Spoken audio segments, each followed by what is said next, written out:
Hello, good morning. कसं आहेत सगळे? मस्त ना? मी पण छान आहे. आज आपण खूप महत्त्वाचं आयुष्य आपलं बदलून टाकणाऱ्या 2 गोष्टींबद्दल बोलणार आहोत. आपण आयुष्यात खूप निर्णय घेतो, छोटे मोठे, पण असे 2 निर्णय आहेत जे एवढे महत्त्वाचे की आपलं आयुष्य त्याच्यामुळे बदलून जाते. पहिला आहे आपलं करिअर.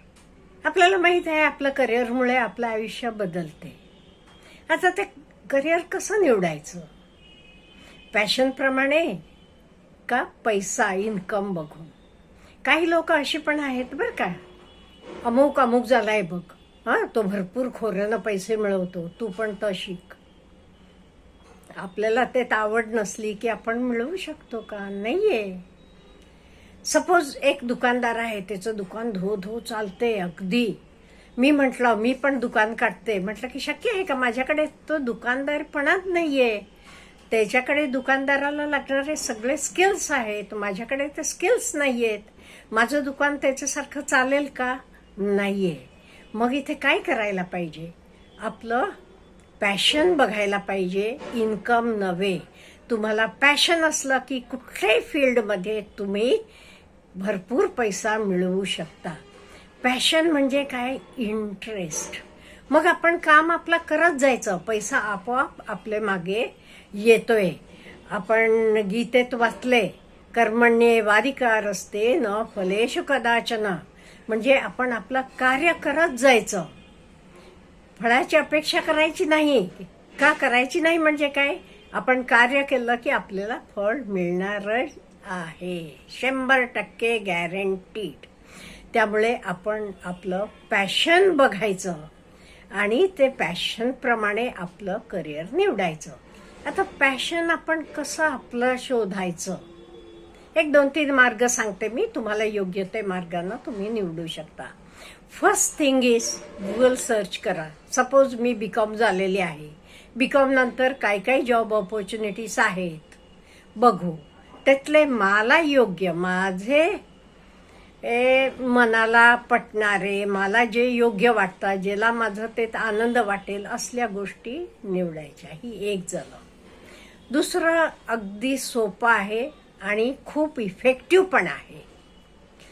तुम्ही असा विचार करा, तुमच्याकडे 1,000 करोड रुपये तुमचे अकाउंटवर पडून आहेत, मोठं घर आहे, गाडी आहे, तुम्हाला जे लाईफमध्ये पाहिजे तर सगळ्या सुख सोयी तुमच्याकडे आहेत.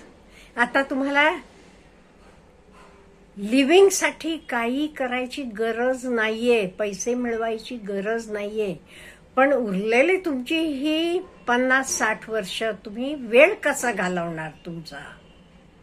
नुसतं बसून काय? तुम्हाला माहित आहे शक्य नाही. आपला वेळ जायला काहीतरी एक साधन पाहिजे. पैशाची गरज नाहीये. मग तुम्ही तुमचा वेळ चांगलेपणे घालवायला काय करणार? एका चित्रकार असला की म्हणेल मी चित्र काढत बसतो. मला शिकवायची आवड आहे, मी म्हणेन मी शिकवते, मला काही पैशाची गरज नाही. जे योग्य, ज्यांना गरज आहे त्यांना मी फ्री ऑफ कॉस्ट शिकवते. ज्याला इंजिनिअरिंगची म्हणजे टेक्निकल ॲटिट्यूड आहे तो असलं काही करायचा विचार करेल. तसं तुम्ही तुमचे मनाला सांगा, असं सगळं आहे माझ्याकडे, सगळी संपत्ती आहे, समृद्धी आहे, 1,000 करोड रुपये माझे खात्यात पडून आहेत, पण मी उरलेलं मग काय करणार? तेव्हा तुम्ही विचार करा, तुम्हाला काय करूया असं सुचते. ती गोष्ट तुमचं पॅशन आहे. तो पॅशन निवडा, म्हणजे तुम्हाला थकवा जाणवणार नाही कामात. मी एकदा वाचलेलं आहे, एका फॉरेनमधली हिरोईन, ती म्हणतीये मला लहानपणीपासून ॲक्टिंगचं खूप खूप हौस होती. मी सगळ्यांना ॲक्टिंग करून दाखवायचे. वर्गातनं शिक्षक गेले की त्यांची ॲक्टिंग करून दाखवायचे. असं आज मी ॲक्ट्रेस आहे आणि मला ॲक्टिंग तरी माझी हौस आहे, मला आवडते आणि वर मला पैसे पण मिळतात. बघा किती आनंदाची गोष्ट. आपलं जॉब पण किंवा जे काही आपण करतो, ती शेती असेल, व्यवसाय असेल, बिझनेस असेल, जॉब असेल, काही जे काम आपण करतो पूर्ततेत आपल्याला भरपूर आनंद मिळायला पाहिजे. म्हणजे आपण काम करून आल्यावरही थकत नाहीये किंवा उद्या उठल्यावर जायला पाहिजे, काय करायचं, पगार तर पाहिजे म्हणून तर जायला, असा विचार येणार नाही. मला आवडते त्यामुळे मी करणार आहे. मला वाटते तुम्हाला करिअर निवडायचं गोष्ट नक्की सोपी गेली असेल. आता दुसरा महत्त्वाचा निर्णय म्हणजे मॅरेज और रिलेशनशिप. आता तुम्हाला माहिती आहे का, 100% आपले सक्सेसचं कशावर निर्धारित होते? आपल्याला योग्य पार्टनर मिळाल्यावर. त्यामुळे आपण आयुष्यात दुःखी होऊ का सुखी होऊ हे most depends on our partner as well. त्यामुळे आपला पार्टनर निवडताना आपण काय लक्ष द्यायला पाहिजे. हे काही बाजारात जाऊन भाजी घेतलेलं सोपं नाही आहे. आत्ताच्या काळात तर नाही आहेत. काय म्हणजे हल्ली तुम्हाला माहीत आहे, घटस्फोटाचे, डायव्होर्सचं प्रमाण वाढलेलं आहे. का म्हणजे मुलं मुली दोघंही स्वतंत्र विचाराचे आहेत. त्यांचं थिंकिंग आहे त्यांना, and nothing wrong in this. त्यामुळे आपण काय विचार करायला पाहिजे? पहिलं पाहिजे अंडरस्टँडिंग आणि विश्वास, प्रेम. हे तर काही सांगायला गरज नाही, ह्या सगळ्या गोष्टी आपल्याला माहीत आहेत. आणि नेक्स्ट इज ॲडजस्टमेंट. आपण जे माणसाशी लग्न करतो त्याचे घरी जाऊन आपल्याला मुलींबाबत का म्हणजे आपल्याकडे मुलगी मुलाचे घरी जाते ॲडजस्टमेंट करायला. ॲडजस्टमेंट करायला तयार आहोत का?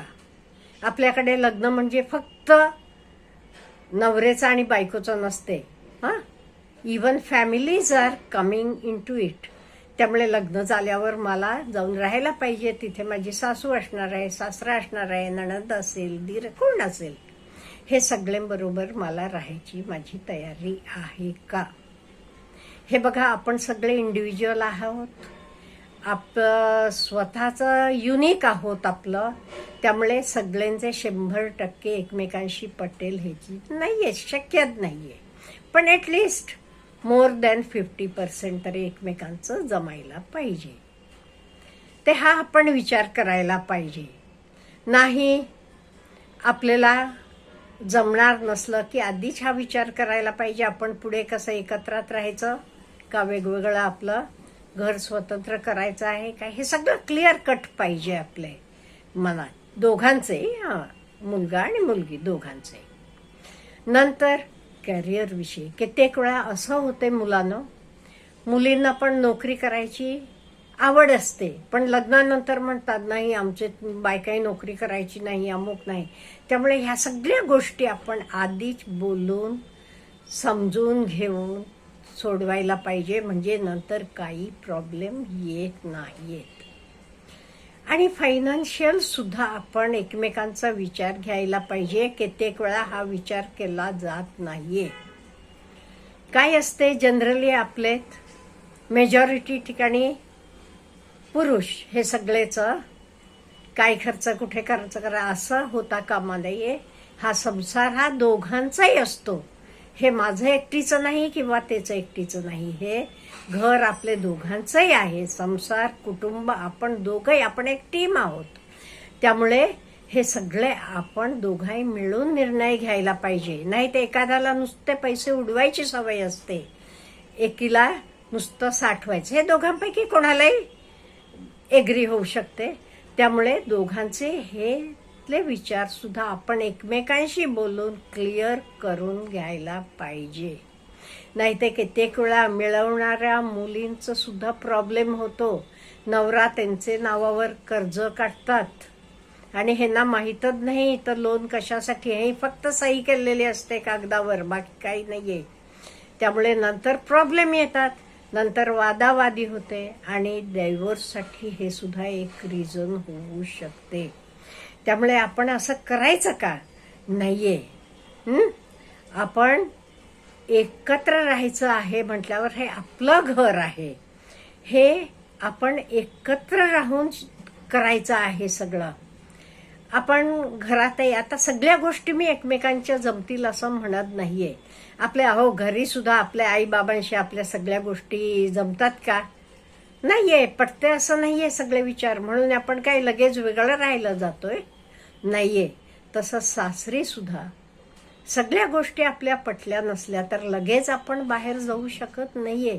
त्यामुळे हे सगळं विचार करायचा आहे. आपली मुलं आहेत, त्यांचं शिक्षण आहे, हे सगळं आपण लग्नाचे लव्ह मॅरेज असलं की तुमचं आधीच सगळं ठरलेलं असते. पण अरेंज्ड मॅरेज असलं तरी ह्या सगळ्या विषयांवर आपण खूप चर्चा करायला पाहिजे. नंतर आपला निर्णय घ्यायला पाहिजे. म्हणजे डायव्होर्सचं पर्सेंटेज नक्की कमी होईल. ते in short my dear friends, आपण हे 2 डिसिशन घेताना, दॅट इज करिअर आणि लग्न, खूप विचार करायला पाहिजे.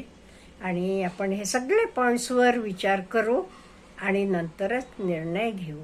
म्हणजे आपलं आयुष्य एकदम छान सुंदर होईल आणि आपण पण अगदी छान मजेत राहू. अच्छा, have a good day. Wish you all the best.